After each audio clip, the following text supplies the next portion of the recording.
All right, welcome back, Prospect Live viewers.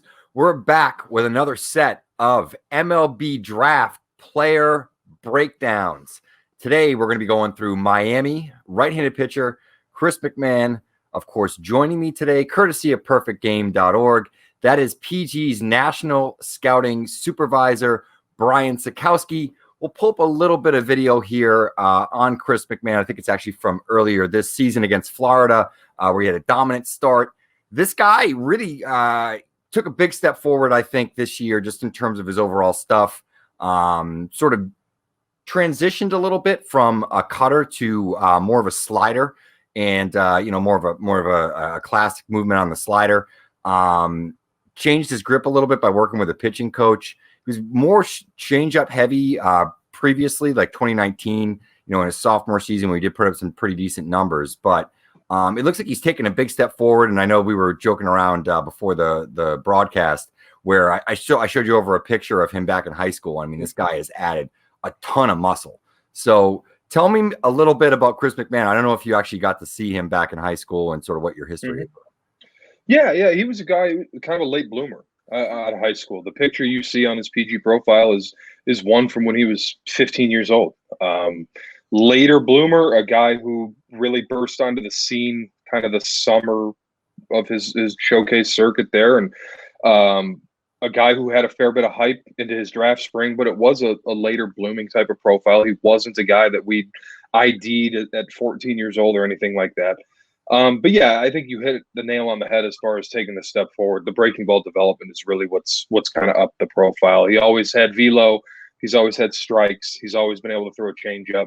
But the going from a solid cutter to what is now a plus slider has kind of taken him up that next level. I think you're looking at the ingredients of a mid-rotation starter type, and I know that that's something that's easy to throw out this time every year when it seems like every website has 150 different potential number 3 starters on their draft rankings, when in reality that's, there may be 6. But yeah, it's the ingredients are there. He throws a lot of strikes. There's a little bit of worry about the length of the arm stroke and the way that moves. But you're looking at a guy who's got a 3-pitch mix. He can command it all. 2 of them are pluses at times at least. And yeah, I think there's some safety there. Mid-late first round type of guy, I think, for me right now.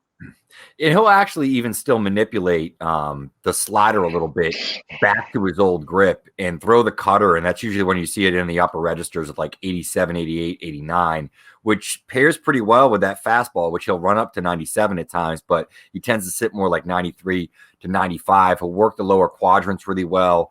He does have some spin on it. He doesn't elevate a ton, which I think is typical of the college game, if you just sort of look at what his plan of attack is. So I'm interested to see if he lands with an analytical team, if he starts to work a little bit more up in the zone with that fastball, especially knowing now that he has that slider that could pair with it quite well up in the zone. Where do you think McMahon ends up going? Obviously day one, it's the back end of the first round guy. Do you think he could creep up to the mid first round or comp round? Where do you see him going? Yeah, I think he's one of those guys that has a chance. Really, I think it wouldn't surprise either one of us if he came off the board in the late teens, early 20s. And at the same time, I don't think it would surprise either one of us if he's sitting there once we start the comp round and we're just waiting to see, like, who's going to get Chris McMahon this late? Like, you could see being one of those profiles where we look up and it's pick 36 and he goes, and all of a sudden we're going like, man, that's a great pick. So I think we'll see. I think his range is pretty substantial as far as the vacuum of day one goes. Who do you think goes first, him or his teammate Slade Ciccone?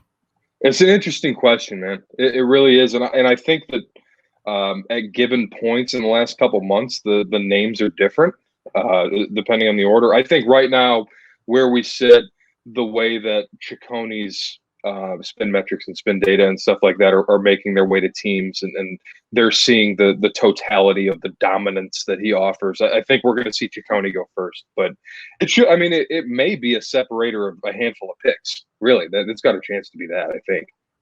Well, there you have it. Chris McMahon, right-hander out of the University of Miami. Next up, Baylor shortstop Nick Lofton. Thanks for tuning in.